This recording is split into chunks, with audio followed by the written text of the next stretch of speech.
computer. Welcome back to the unofficial Squarespace Entrepreneur Podcast. My name is Amari Harabin, and if this is your first time listening, this show is all about building a business on Squarespace, especially businesses that serve the users of Squarespace. So if that sounds like you, then you're in the right place. Welcome to the show, Kessiah. I'm happy to have you. Do you mind introducing yourself and a little bit about your business? Absolutely. Yeah. Thanks for having me, Omari. This is great. So my name's Kessiah and I run Radiant websites, and it's a Squarespace web design service. And I will build websites from scratch, start to finish for folks, but I'll also help people who have an existing website or who are also, website designers themselves who might need a little nudge or a little consulting, a little helping hand. So all kinds of things website related and Squarespace related. And how long have you been a web designer? So I've been designing on Squarespace for about a little over 12 years. Oh, Um, wow.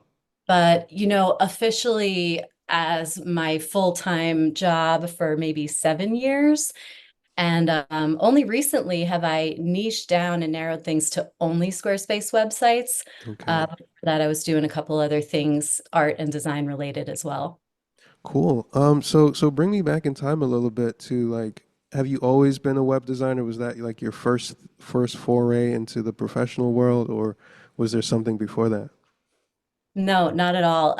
In fact, I can take you all the way back to high school when I was always an artist. Like I could draw things with a pencil and paper, Hmm. but I was, coerced into taking a graphic design class in high school, and I could not get my head around it. It's funny to me that this is now what I do because I remember just like painstakingly just asking my teacher, could you please just let me draw this? Like, I couldn't get my head around the technology. I was like, I could do this on paper if you just give me a pencil. So no, not at all. Before I was any kind of, design type of person, I actually owned a yoga studio. So Wow. completely different industry. But I started to realize after, many, many years in the business, I really liked making my website and I really liked making my flyers. And Yeah. it was a way to get back into the artistic side of me that I had kind of let go for so long. So that evolved, kind of organically through my own business. And I was just a DIY Squarespace user.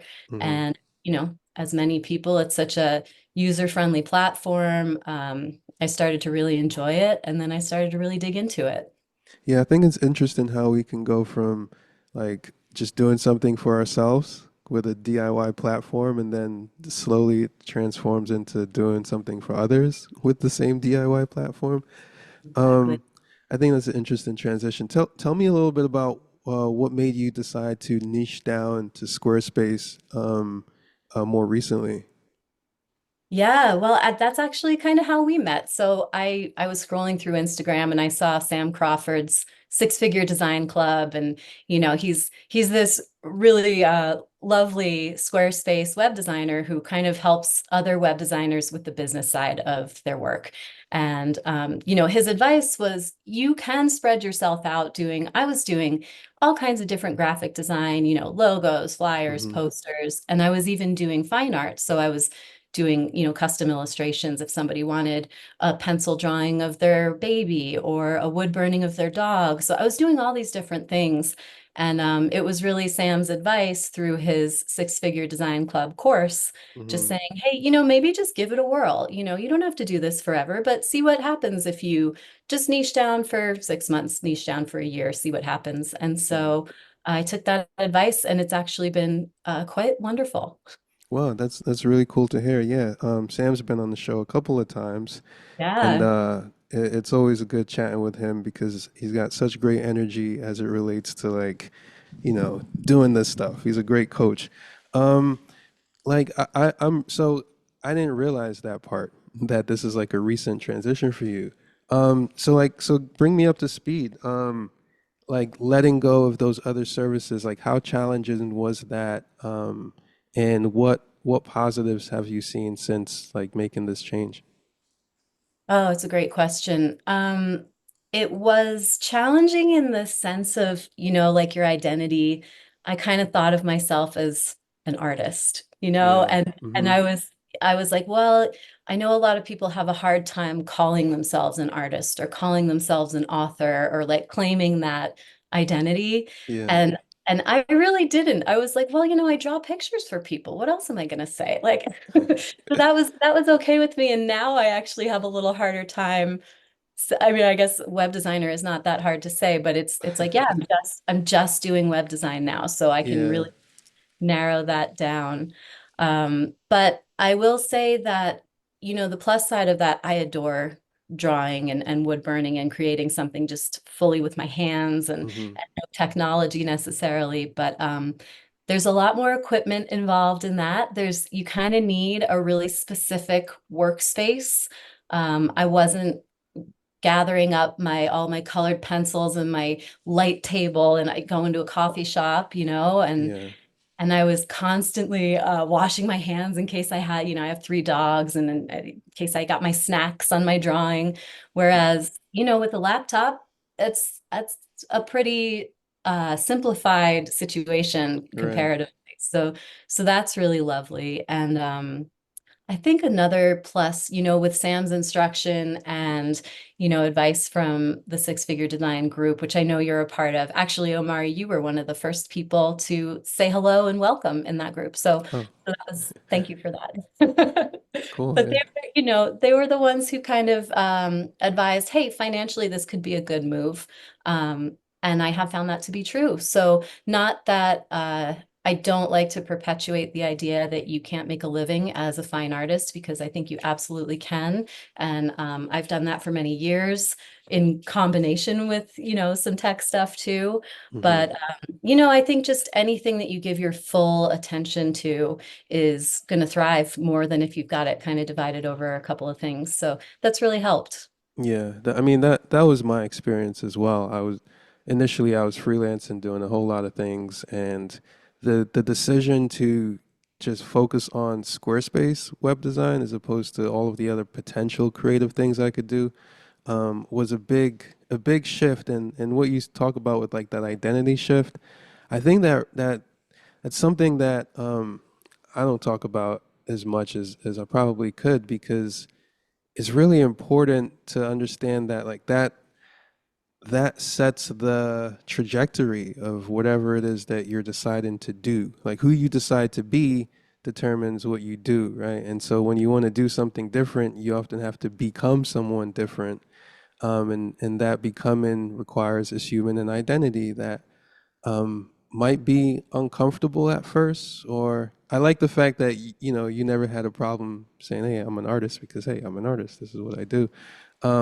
And then assuming this other role of web designer, I've it's funny, I've never been able to assume the identity of web designer, even though I'm probably a web designer, just in my own way, you know. And so I think the struggle with the claim and identity, it's like comparing yourself to the people who already have it and saying, well, I'm not them, so therefore I can't say I am that.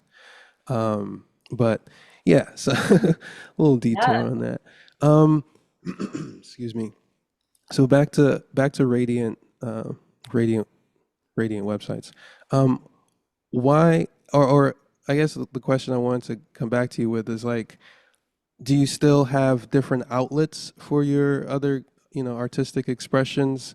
Or is it like, okay, I'm just focused on this now, and those things, whenever I do them, I do them?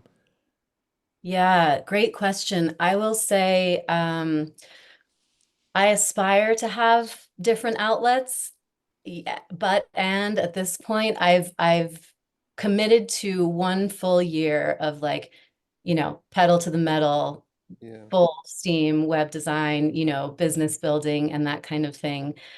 So right now, you know, I only made this transition into like, you know, I'm going to make this my full-time only niche in around October of last year. It's just the beginning of June now, so we're not even a Yeah. year into it. Mm. Um, and so, no, I don't do anything else right now. You know, my poor boyfriend, it's like I don't even hang out with him right now, which is, you know, just a little bit of honesty. Yeah. I'm not jet setting around the country. I'm not doing all kinds of like why I barely take weekends right now. But Hmm. I am not glorifying that. I don't like that. I don't mind it right now because it's a building phase. Yeah. I do aspire to have a more balanced setup soon. Yeah, I hear that. I hear that. So what do you say is driving you right now, like while you go through this period of like focus and building your Squarespace business? Yeah, I mean, it's really exciting. It's funny because I was just talking to a friend yesterday who needed some help with her website, and we hadn't seen each other in a while. And I've been hearing people say, like, congratulations on your new business.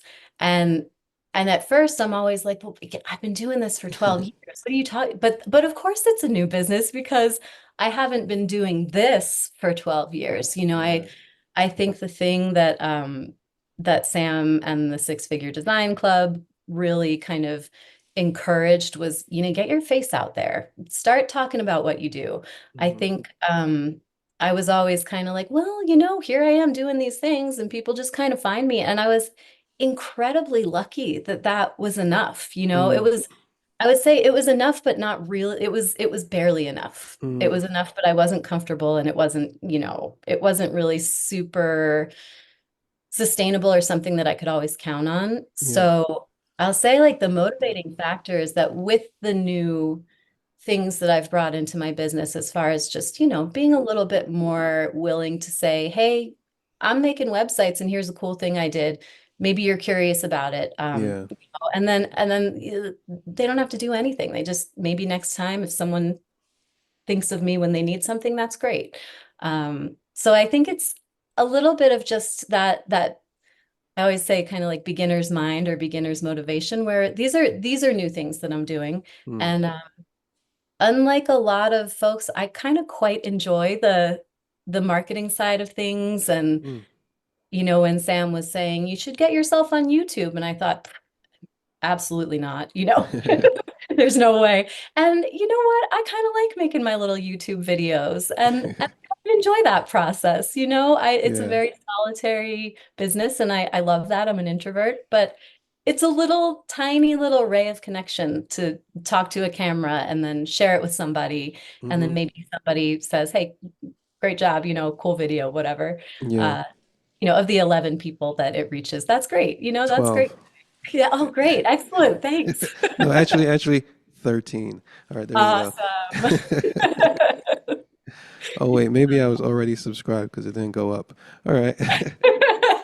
I'll take it. Thank you, Omari. It's cool to hear you talk about that. So like with like, creating YouTube videos. I remember once upon a time I was like, oh, I'm not a YouTube person. Like that was an identity, like to be a YouTuber. And but in reality, it's like, yeah, you might not be that person who you're thinking is a YouTuber, but you are you, and you can upload some stuff to YouTube, and it doesn't change who you actually are. Um, what uh, what has your approach been to, creating or marketing your web design business so far? You mentioned YouTube. Like, how do you go about coming up with content to create, or um, maybe even as you start, how do you balance that with client work? How do you think about all of that? Yeah, that's actually pretty tricky because, as you know, creating content and marketing, those are, full-time careers of their own, along with all the other things that go into your job. But so it's not always easy. I'm not always super good at it. I find that I tend to take longer than I think most people do at most things. And so it's not always like a cut and dried process. It's not like I start work at 9 a.m. and finish at 5 p.m. and have the whole evening free. Hmm. Oftentimes I'm working late. But as far as coming up with what to say or what to share, um, I usually just kind of share something new that I've been working on or something new that I learned or a solution to a problem that, that either it doesn't have to be like this groundbreaking thing. It could just be like, hey, there's a feature on Squarespace that maybe you know about, maybe you don't, but here it is. Hmm. Um, and it's probably something that someone has Googled and maybe this will be helpful, or something that I've Googled and thought, Yeah. there's not a solution. Let me figure this out. So content is often pretty simple. It's not like I'm sharing like wild bits of code. That's not my niche right now. Hmm. My niche is really just making the websites and helping other people who might. A lot of my clients have an existing website and just need help. Right. So whether I get in there and help them, or whether I can just kind of share some resources to help them, that kind of drives what kind of content to share. And certainly Squarespace is always changing and making new updates. So sometimes there's new features that we may not have caught, who Yeah. knows? I was just kind of recently boggling my mind over you can save sections in Squarespace. And I know that that's not the thing, but I was like, dang, I sure wasn't using it as much as I could. And Yeah. that's a really helpful tool. So little, even just little native things in the platform that Hmm. that might be useful. Yeah, that's true. I'm glad you mentioned that, a lot of your clients already have websites, so it's about helping them with their existing website. Um, I think that's important because um, you're gonna have your clients are gonna have the website longer than it takes you to build it, right? So if you're thinking about like the value that you're offering beyond the initial build, or maybe you don't even come in for the bill, but you come in after the fact and maybe they want some polish or whatever it is. But thinking about that engagement long term and the fact that there are going to be platform changes, there are going to be changes in your clients' businesses and different ways that they want to upload content or present content. And so coming up with ways to be there for them essentially, and while also having a streamlined business for yourself that um, makes sense. Has that something that you've thought about, like the ongoing maintenance work that you do with your clients? Yeah, yeah. I will often tell my clients I have the 5 minute rule where Hmm. it's like, if I build your website and 6 months down the road, you want to swap out your bio photo, I'm not going to charge you an hour for that. We're not going to Yeah. put a retainer for something like that.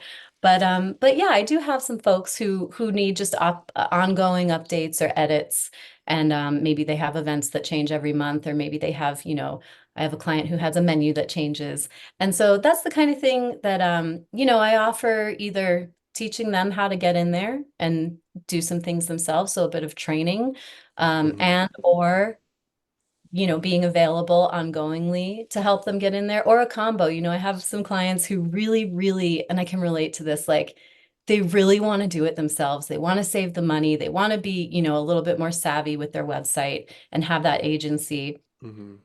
But then they're just like, I think of myself with my taxes, just like paralyzed by, it's like I'm gonna do it Yeah. wrong or I'm gonna mess it up. And so I sometimes say, why don't you give it a whirl and then I can come check your work. I can Yeah. pop in and check your work. But another thing I just really love to do is figure it out. So Hmm. sometimes the client will need something that I don't know exactly offhand how to do without getting in there. I'm a very kind of tactile learner. I want to get in the back end and see what things look like. So it's always really nice to just kind of say, well, let me pitch it to my community. The Hmm. Squarespace community is like all the coolest, nicest, most generous, collaborative, like non-competitive folks that I have encountered in the design world. And Hmm. so it's so nice to have kind of like a team of colleagues, whether we've met in person or not, just to pitch some ideas to and say, hey, a client needs this. What do you guys think? And Hmm. I've I don't think I've ever had crickets. I don't think I've ever had a situation where nobody knows anything about this thing. Yeah. Even if the answer is that's not possible on Squarespace, or which is very rare, but sometimes, I don't like to purport that this is the only way, and sometimes there is a better tool for the job. So that's absolutely fine. But yeah, the community is top notch. Yeah, it is really cool to always have like a get out of jail card in the Squarespace world, because you often get stuck with things that are like, how do I figure that out? And the wonderful thing about where we are in time now is that there's so many different communities to get these problems solved and answered, questions answered. So whether, it's the Six Figure Design Club or some other community that Squarespacers frequent, you're bound to find what you need, or at least get pointed in the right direction. Um, Yeah. is there anything else about your, this recent like jump off into the Squarespace business arena that has really either surprised you that you weren't anticipating, or something that you're working through now?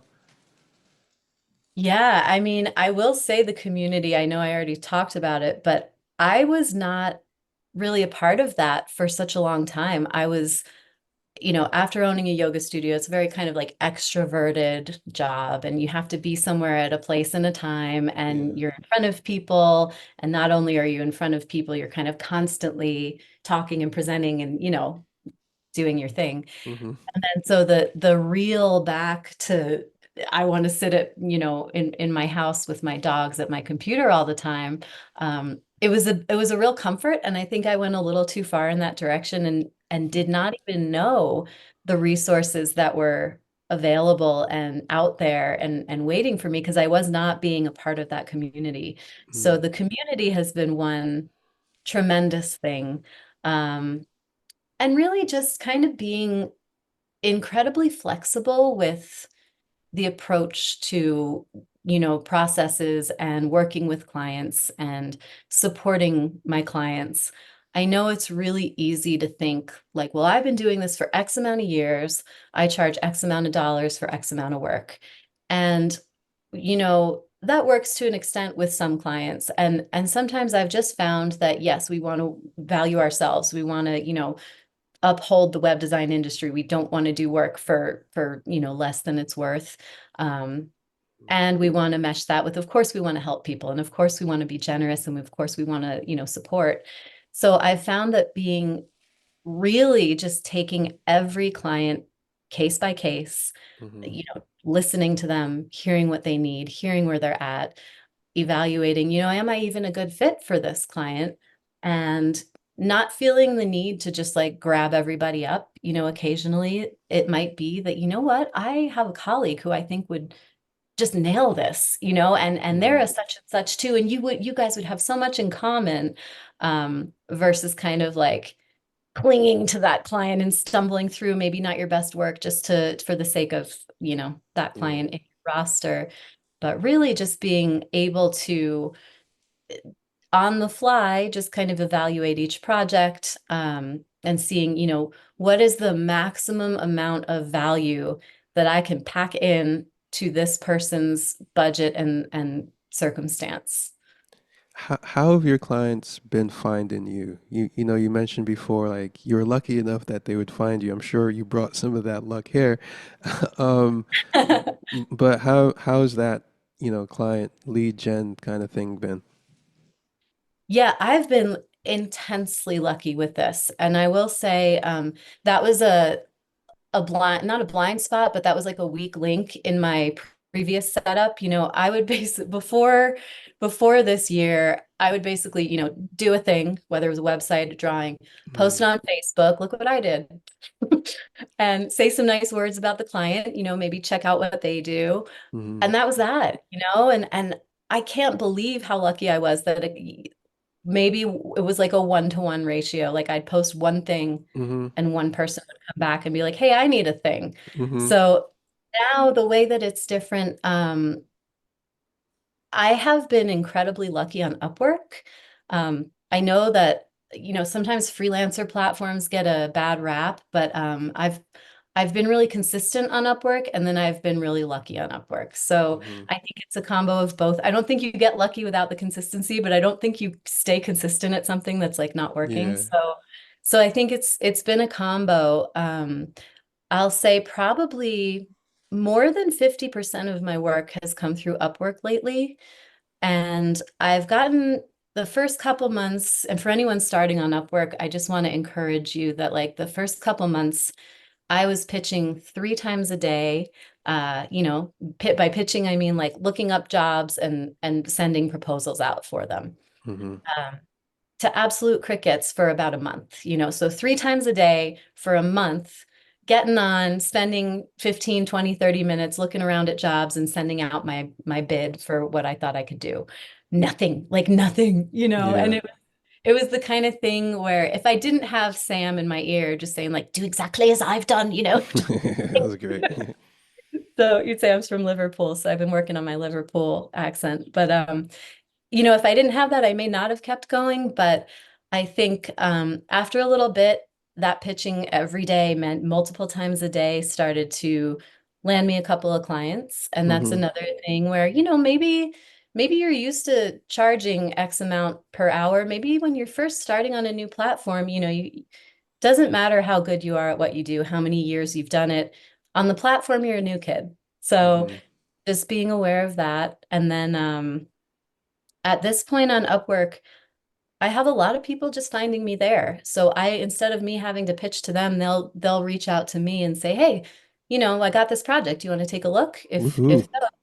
so, that's been a huge turning point for Yeah. just as far as the amount of time output spent, searching for the work versus having the work just come to you, which is huge. I've only been on Upwork about 5 months now, 4 or 5 months. Hmm. Uh, so, 1 month of nothing, maybe Uh-huh. 3 months, 2 or 3 months of really just kind of a heavy exchange of me pumping my effort in and then clients being able to find me. And then, I'd say for the last month or so, um, I have not had to hunt so hard, which is, that's not a tremendous amount of time for that kind of turnaround. Hmm. If someone's new to Upwork, I'd say, just keep doing it exactly like that. Yeah. Well, I'm happy for you. And I like that you have Radiant Squarespace Web Designer. I mean, obviously that's your brand, but it stands out. And then you're smiling and it's radiant and, hire me to build your website. Yeah, I think your Upwork setup is really good. And then obviously here you're top rated, 100% job success. Um, Yeah, so that took a while. They kind of evaluate you as you go. So there's benchmarks you got to meet. So for the longest time I was a rising star, rising talent. And I guess they evaluate you as you go. But yeah, thanks. That was a little benchmark. Yeah, with any of these things, I think being able to push through that first phase of silence and uh, darkness, where it's like you can't tell if it's working or it's just not working yet, and being able to just keep going through that, I think it's just an important thing to realize that it's there for like everyone has to start from zero with whatever with life, and Yeah. along the way, we all have to make those like 0 to 1 mistakes and 0 to 1 stumbles and all of those things. But I think one thing I learned from this process that you just described of reaching out for jobs and so on and gigs is that when you do it enough times, you don't really pay too much attention to the non-responses as much. Like in the beginning, you might think, okay, like I'm waiting for a response for everything, and then eventually you realize like I'll get the response when I get the response, and it's going to be for me when it's for me, but I'm also going to put in all the reps that I need to put in to make sure that that happens. The other thing I like that you mentioned is like your past of just you do a thing, you share the thing, and then someone else wants another thing. I think that that's probably true for a lot of creatives.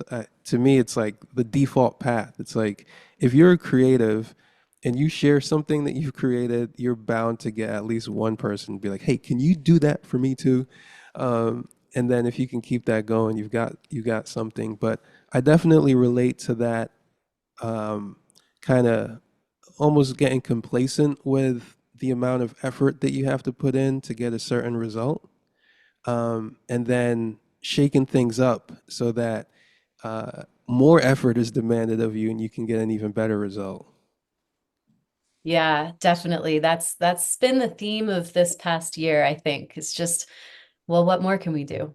What more can we make or give or do or learn? There's a Mhm. ton of learning, even though again, 12 years building Squarespace sites does not mean that that was 12 years perfecting my building of Squarespace sites. So this year I've, invested in a bunch of education and that's super exciting. It's super exciting to learn something new. Yeah, it is. It is. Um, Kessiah, it's been great having you on the show. Great talking to you and learning about your Radiant Squarespace website design business, and everything that's been going on with it. Do you have any last words that you want to share with our audience? Oh gosh. Whether you're making a Squarespace website or, drawing a picture or, sitting at your desk doing another job, um, I think that if there's something about it that you love and that you're enjoying and that you're having some sort of a good time doing it, uh, I think people are going to be, picking up what you're putting down. So if there's a little, glimmer of something that is enjoyable about it, um, I think that's what people are attracted to, and I think that's what people will find some sort of resonance with, and maybe perhaps think that they might want to work with you.